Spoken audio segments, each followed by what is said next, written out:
Friends, ఈరోజు భార్యాబాధితు భర్త యొక్క కష్టాలు మీకు చూస్తున్నాను.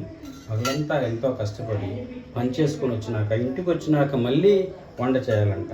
సో ఈ వంటలో కూరలు ఇవన్నీ ఎందుకు తెలియదు, నా వల్ల కాదని చెప్పి నేను ఏం చేశాను అంటే సింపుల్ ఒక ఐడియా వేసి పులిహార చేద్దాం. ఇండియన్ ఫేమస్ ఎంతో రుచికరమైన సౌత్ ఇండియన్స్ ఎస్పెషల్లీ ఆంధ్ర వాళ్ళు పులిహార అంటే ఎంతో ఇష్టంగా తింటారు. సో ఈరోజు పులిహారతోటి డిన్నర్ ముగిద్దామని ప్లాన్ చేశాను అనమాట. చూడండి, పులిహార చేయడానికి ముందు కావాల్సిన వస్తువులన్నీ తాలింపు గింజలు చూసారా, పోపుల డబ్బాలు, ఆవాలు, సాయిమినపప్పు, ఇది ఎండిమిరపకాయలు, గుళ్ళు అన్నీ పెట్టుకున్నాం అన్నమాట. ఫస్ట్ అది పెట్టేసుకొని తర్వాత ఉల్లిపాయలు సన్నగా తరిగి కట్ చేసుకున్నాం. జనరల్గా పులిహారలో ఉల్లిపాయలు లేరు, కానీ నేనే కనిపెట్టాను అనమాట. దీన్ని ఉల్లిపాయలు వేయడం వల్ల దానికి ఒక డిఫరెంట్ టేస్ట్ వస్తుంది అనమాట. అదేవిధంగా పచ్చిమిరపకాయలు చాలా ఎంత సన్నగా వీలైతే అంత సన్నగా తరుక్కోవాలి. కొంచెంగా కొత్తిమీర జస్ట్ ఫర్ డ్రెస్సింగ్ పర్పస్ అంట. అదేవిధంగా అన్నం వండుకొని పెట్టుకున్నాము. అన్నంలో మనం ఏం చేద్దామంటే ఫస్ట్ కొంచెం ఉప్పు వేసుకుంటున్నాము. ఓకే, కొంచెం వేసుకోండి, బీపీ పెరగకుండా ఉంటుంది. అట్లాగే కొంచెంగా పసుపు వేసుకుంటున్నాము. అన్నాన్ని వండుకొని ముందుగా మనం చేసుకున్నాం అనమాట. చేసుకున్నాక అట్లాగే ఆరపెట్టుకున్నాము, అవన్నీ కలిపెట్టుకున్నాము. ఇప్పుడు కొంచెంగా కళాయిలో మనం నూనె వేసుకున్నాం. నూనె కూడా కొంచెం వేసుకోండి, 2 స్పూన్లు మాత్రం వేసుకోండి, ఎక్కువ వేసుకోబాకండి. సో నూనె వేసుకున్నాక ఫస్ట్ మనం ఏం చేయాలి అంటే ఆవాలు, తాలింపు గింజలు వేసుకోవాలన్నమాట. కొంచెంగా ఆవాలు వేసాం ఫస్ట్. తర్వాత వేరుశనగపప్పు వేసుకున్నాం. గరిటె కనబడుతుంది. దాంతోపాటు మనకు సాయమినపప్పు, పచ్చెనపప్పు, కొంచెంగా ఫస్టే మనం మిరపకాయలు వేసుకోవాలండి. కొంచెం వెనక్కి ముందు వేసాము, ఏం పర్లేదు, అయినా కానీ నడుస్తుంది.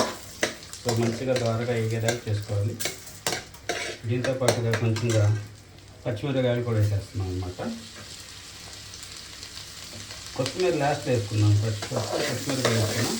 ఇవన్నీ బాగా సన్నటి సగి మీద ఇవి చేయవలసి వస్తుంది. మధ్యలో సన్నటి సగి మీద ఏగనివ్వాలంట.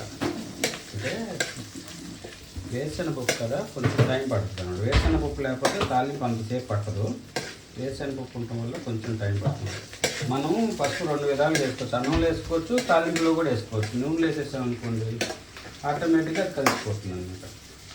కానీ మనం అన్నంలో వేసాం కదా, ఇప్పుడు ఎందుకంటే తాలింపులు వేయట్లేదు అనమాట. సో ఇది కొంచెం చూడండి, సన్నటి సగి మీద కొంచెం ఎర్రగా అట్లా వేడేవాళ్ళన్నమాట.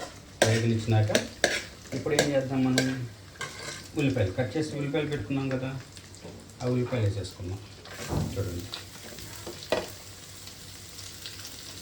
ఉల్లిపాయలు కూడా మరీ మగ్గకుండా కొంచెంగా ఉడికినట్టు పెట్టుకోమాట. మర్చిపోయాం. దాంతోపాటు ముందే మనం నిమ్మకాయ రసం కూడా కలిపి పెట్టుకున్నాం. ఉల్లిపాయలు ఏంటంటే సన్నగా ఆగినట్టుగా ఉండాలంటే, ఆగినట్టుగా ఉంటే కొంచెం అటు పచ్చిగా కాకుండా ఇటు మరీ మాడిపోయినట్టు లేకుండా ఉంటే దానికి డిఫరెంట్ టేస్ట్ వస్తుంది. అందుకే ఉల్లిపాయలు మనం సన్నగా నిలువుగా తరుపుకున్నాం అంటే ముక్కలుగా పలకలుగా కాకుండా ఇట్లా చేస్తున్నాం.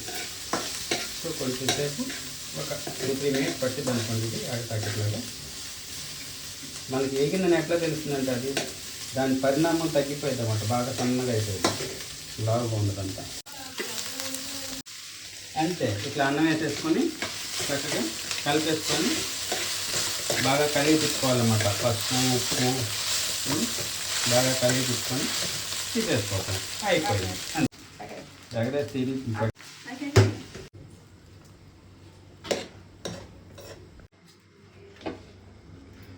దీన్ని పులిహార రెడీ. ఇప్పుడు లాస్ట్గా మనం అన్నం కొంచెం చల్లారిన తర్వాత నిమ్మకాయ రసం వేసుకుంటున్నాం అనమాట. పులుపు కోసం నిమ్మకాయ రసం వేస్తేనే ఇది పులిహార అవుతుంది అనమాట. అందరూ చింతపండుతో చేసుకుంటారు, కానీ చింతపండు వల్ల ఎసిడిటీ వస్తుంది కాబట్టి నిమ్మకాయ బెటర్. నిమ్మకాయ కానీ చింతపండు టేస్ట్ చింతపండుకి ఉంటుంది, నిమ్మకాయ టేస్ట్ నిమ్మకాయ ఉంటుంది. సో అంతే, టేస్టీ పులిహార రెడీ. ఉప్పు సరిపోయిందా లేదా అని కొంచెంగా తీసుకొని ఎక్సలెంట్గా ఉంది. కొంచెం ఉప్పు తగ్గింది, వేసుకుంటే ఇంకా బాగుంటుంది.